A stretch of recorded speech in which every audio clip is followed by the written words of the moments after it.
Political পার্টির ওই যে ওরা প্রত্যেক ঘরে ঘরে থাকে, তারা পলিটিক্যাল পার্টি ঘরে ঘরে থাকে, ওরা ট্যাকেল দিতে পারে।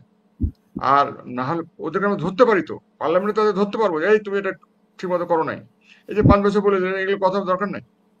আপনারা প্রতিদিন করেন, but please keep that countries interest first. জাতীয় স্বার্থ হলো সবার আগে। দেশকে উনি ছোটকাল থেকে দেখতেছেন, উনি ওই যশোরে দাওয়াত স্কুল থেকে পড়তেছেন, তখন থেকে এই দেশকে দেখে যাচ্ছেন।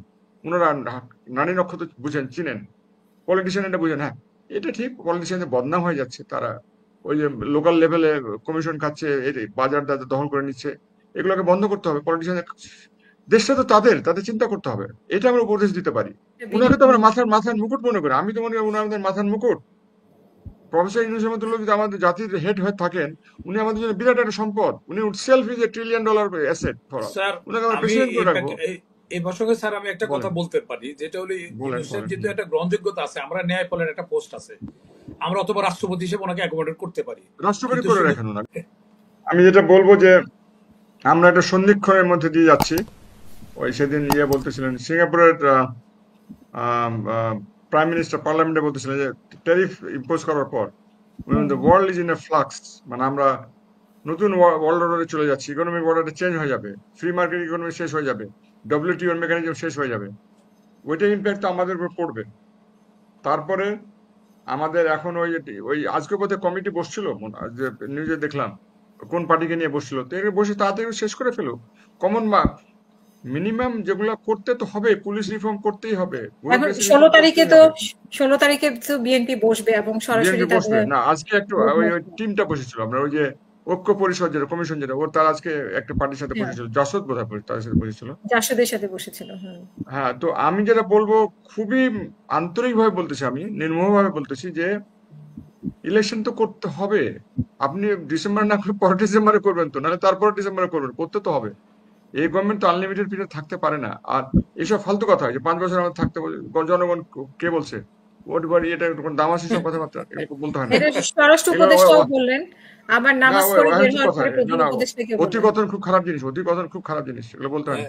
শোনেন, একটা ইকোনমিতে, রাজনীতিতে স্পেকুলেশন সবচেয়ে বেশি ক্ষতি করে। 98-এ যে financial recession south east Asia, south এশিয়াতে, এটা মেন কারণ ছিল স্পেকুলেশন, যে এদের ইকোনমি খারাপ হয়ে যাবে, এক কথাতে শেষ হয়ে গেছিল। থাইল্যান্ড শেষ হয়ে গেল, মালয়েশিয়া শেষ হয়ে গেল, সিঙ্গাপুর পড়ে গেল, ইন্দোনেশিয়া পড়ে গেল, শুধু মালয়েশিয়া মোটামুটি পার্সেল প্রোটেক্ট করতে এটাকে, এটা সাউথ কোরিয়া পর্যন্ত টাচ করে গেছিল। কাজে অতি কথন ক্ষতি করে, বাজে কথা ক্ষতি করে, রিউমার ক্ষতি করে, দেশের ইকোনমিতে ক্ষতি করে, ইকোনমিতে সাংঘাতিক ভাবে ক্ষতি করে। ও না, আমাদের তো এরা স্যার চেয়ারে বসে এত কিছু বলা উচিত না, বাইরে থেকে বলা দরকার না। আর আমরা খুব এখন একটা নাজুক অবস্থাতে আছি, ফ্র্যাজিলিটি যেটা বলে, ফ্র্যাজিলিটির মধ্যে আমরা আছি, ভালনারেবিলিটির মধ্যে আছে, আনসার্টেনিটির মধ্যে। সিঙ্গাপুর প্রাইম মিনিস্টার বলে আমরা we are in a state of uncertainty, প্রোটেকশনিজমে চলে গেছি আমরা, মোস্ট আনস্টেবল হয়ে যাচ্ছে ওয়ার্ল্ড, এটা উনি এভাবে বলছেন। খুব আস্তে আস্তে উনি সুন্দরভাবে কথাগুলো বলেছেন পার্লামেন্টে, and that is directly going to effect us as well. এগুলো বুঝতে হবে তো, স্টেট চালাতে আপনার সবকিছু বুঝতে হবে, স্টেট ক্রাফট তো সবকিছু এর মধ্যে, ইকোনমি আসবে, পলিটিক্স আসবে, ব্যুরোক্রেসি আসবে, আর্মি আসবে, ক্লাইমেট চেঞ্জ আসবে। বে অফ বেঙ্গলে কি হচ্ছে ওটা আপনার দেখতে হবে। আজকে ডিপ্রেশন হচ্ছে, এটার পরে কি হতে পারে, দেখা গেলো আমাদের খাদ্যের সমস্যা হচ্ছে, ঝামেলা হয়ে যাবে। কাজে পলিটিক্যাল পার্টির ওই যে ওরা প্রত্যেক ঘরে ঘরে থাকে, তারা পলিটিক্যাল পার্টি ঘরে ঘরে থাকে, ওরা ট্যাকেল দিতে পারে। আর না হলে ওদেরকে আমরা ধরতে পারি তো, পার্লামেন্টে তাদের ধরতে পারবো, এই তুমি এটা ঠিক মতো করো নাই, এই যে 5 বছর বলে দিলেন, এগুলো কথা দরকার নাই। আপনারা প্রতিদিন করেন, but please keep that countries interest first. জাতীয় স্বার্থ হলো সবার আগে, এটা আমি সবসময় বলি কথাটা, জাতীয় স্বার্থ সবার আগে। জাতীয় স্বার্থ অনেক কিছুর মধ্যে, আজকাল সিকিউরিটি কিন্তু শুধু মিলিটারি সিকিউরিটি বলে কথা নাই, সবকিছু সিকিউরিটির মধ্যে পড়ে যায়, সবকিছু, পুলিশ বলেন, খাদ্য বলেন, এনার্জি বলেন। আমাদের জাতীয় স্বার্থটা দেখতে হবে। বেঙ্গলি যদি এটা টাইটেল বোর হয়, তাহলে বিরাট ক্ষতি হয়ে যাবে তো, তখন আবার রিলিফ নিয়ে কে দৌড়াবে, তখন পুরো আর্মি ওখানে ডিপ্লয়েড হয়ে যাবে। আমরা এগুলো করেছি তো, মাঠে ময়দানে আমরা কাজ করেছি, আমরা জানি কত কষ্টের জিনিস এগুলো। ওই খলিল সাহেব এসে, রিয়াজ সাহেব এসে এগুলো বুঝবেন নাকি ওনারা? 75 সাল থেকে এগুলো কিন্তু করতেছি। খলিলুর সাহেবকে তো সামরিক সচিব বানালেন, এটা মানে কেমন হলো? সামরিক সচিব না, সামরিক কি যেন ইয়ে না, উনি সিকিউরিটি অ্যাডভাইজার, নিরাপত্তা উপদেষ্টা আছেন, নিরাপত্তা অ্যাডভাইজার করেছে। এটা কনসেপ্ট এখানে যায় না। নিরাপত্তা অ্যাডভাইজার প্রেসিডেন্সিয়াল সিস্টেমে কাজ করে ভালো। ভারতে যেটা আছে সেটা হলো, এটা হলো অ্যাডভাইজারি রোলে তারা কাজ করে। তো উনি নিরাপত্তা উপদেষ্টা, তো নিরাপত্তা কাউন্সিল কোথায়? ন্যাশনাল সিকিউরিটি কাউন্সিল কোথায়? আপনি কয়টা নেবেন? ওখানে ফরেন মিনিস্টার আছে, ডিফেন্স মিনিস্টার আছে, এনএসএ, ওনার এনএসএ আর কি, তারপরে সিকিউরিটি অ্যাডভাইজার একটা আছে, স্পেশাল অ্যাসিস্ট্যান্ট টু জেনারেল হাফিজ যেটা আছেন, আর্মি চিফ আছে, নেভি চিফ, তো কতগুলো আপনি হ্যাট রাখবেন একটা জায়গার উপরে? এগুলো ঠিক না তো। এত don't care. And this interim government. আপনি ঠিক আছে, আপনি 2 বছরই থাকেন, 2 বছর এত কিছু করতে যাচ্ছেন কেন? আপনি নতুন কিছু করতে যাচ্ছেন, আর এগুলো বাইরে ইম্পোর্টেড লোক, ওরা দেশের সাথে যোগাযোগ খুব একটা কম আছে। এগুলো করেন না। করিম সাহেবের মতো লোক ওনারা এই এই কাজ করে যাচ্ছেন।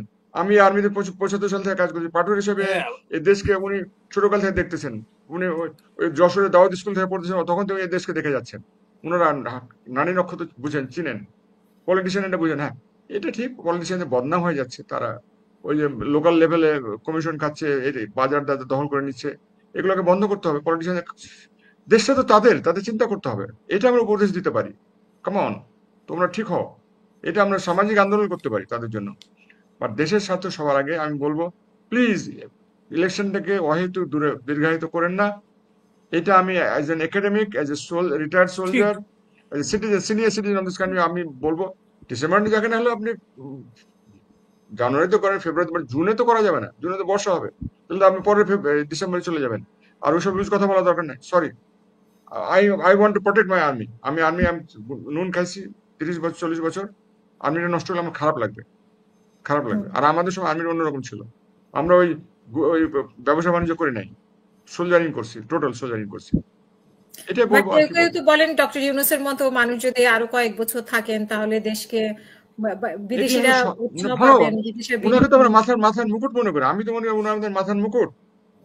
প্রফেসর ইউনূসের মতো লোক যদি আমাদের জাতির হেড হয়ে থাকেন, উনি আমাদের জন্য বিরাট একটা সম্পদ। উনি self is a $1 trillion asset for us. Sir, উনাকে আমরা আমি প্রেসিডেন্ট করে রাখবো। ইনফ্যাক্ট এই প্রসঙ্গে স্যার আমি একটা কথা বলেন, বলতে পারি, যেটা হলো বলেন, ইউনূসের বলেন। যেহেতু একটা গ্রহণযোগ্যতা আছে, আমরা ন্যায় পালের একটা পোস্ট আছে, আমরা অথবা রাষ্ট্রপতি হিসেবে ওনাকে অ্যাকোমোডেট করতে পারি, রাষ্ট্রপতি কিন্তু করে শুধু রাখেন ওনাকে, ওই যে ওনাকে এক্সিকিউটিভ পাওয়ার দিয়ে দেন, ন্যায়পাল হিসেবে রাখতে পারি আমরা। ওনার কিছু পরামর্শ পাওয়ার দেওয়ার দিয়ে জন্য ডিফেন্স ন্যায়পাল, মিনিস্টার ন্যায়পালের আন্ডারে দিয়ে সংবিধান, দেন। সংবিধানে এক্স্যাক্টলি। একটা পোস্ট আছে স্যার, ন্যায়পাল। ওটা ওটা ওটা আমরা ন্যায়পাল রাখতে পারি, ওটাও ওনাকে প্রেসিডেন্ট প্রেসিডেন্ট হিসেবে রাখতে বা পারি, যেমন সার্বদিন যেমন ছিলেন। ফ্রেঞ্চ মডেল করেন, ফ্রেঞ্চ মডেলে ওটা যেমন ডিফেন্স এবং কিন্তু ফরেন অ্যাফেয়ার্স মিনিস্ট্রি দেখে, প্রেসিডেন্ট দেখে, আর ইকোনমিটা দেখে প্রাইম মিনিস্টার, দুজনে এখন ইলেক্টেড। ওনার এরকম একজনের একটা জন্য মডেল করেন। আরো ক্যাবিনেট সবগুলির আমরা এই লাইবিলিটিস কাঁধে আমরা নিব কেন, অনির্বাচিত লোককে? এক্স্যাক্টলি। বরঞ্চ ওনার আর যেটা এগুলা আছে এটা করুন। এনজিও মেনজিও আর থেকে আরেকটা আসছে, জিনিস স্বাস্থ্যমন্ত্রী আসছে, ও তো মেডিকেল, ঢাকা মেডিকেল কলেজ চিনে না কোথায় আছে, তাহলে স্যার, একটা আর মহিলা আছে এগুলি যেগুলি আছে এনজিও থেকে আসছে। স্যার, এগুলি যেগুলির সংস্কার কমিটির মধ্যে আছে, কারো ডক্টরেট ভুয়া, কারো হজগঙ্গা কলেজ থেকে পাশ করছে, ওখানে আমেরিকা হইলেই কি ভুয়া, হয়ে ভুয়া গেছে তো, সব ভুয়া তো। আমি জানি ভুয়া। তো একজনের এইগুলি ডক্টরেট ভুয়া, আমি তো এটা স্যার, শিওর একজন জানি। আছে, নাম নিচ্ছি না, আমি নাম নিচ্ছি না। আরেকজনের বলছে স্যার ফ্যামিলির কথা, তার ফ্যামিলি মানে না, সংস্কার তার ফ্যামিলি করতে পারছে না, ছেলের বিয়ে দিতে পারছে না, 40 বছর হয়ে গেছে গা। তো এগুলো নাম বলতে চাই না স্যার, সবারই তো জানি আমরা প্রত্যেকে। তাহলে 2 সাইড জন্য ভালো হয়েছে, সিলেক্ট হয়েছে তো 9 মাস হয়ে চলতেছে আচ্ছা, স্যার। করলেন, এটা শেষ করে দেন, একটা একটা একটা সিস্টেমে নিয়ে এসে শেষ করে আরেকটা, দেন। হুম। একটু আর করলাম, আর- পরে এটা করা হবে। হ্যাঁ, এটা কন্টিনিউস একটা চার্টার, এটা। ন্যাশনাল চার্টার তৈরি করে দেন। তখন জনগণের একটা চাপ তৈরি হবে যে ওনারা জনগণের চাপটা বড় চাপ, হ্যাঁ পার্লামেন্টের চাপটা চাপ, খুব বড় চাপ। হ্যাঁ যদি চাপ তৈরি হবে। ইলেকশনটা ফ্রি অ্যান্ড ফেয়ার হয়,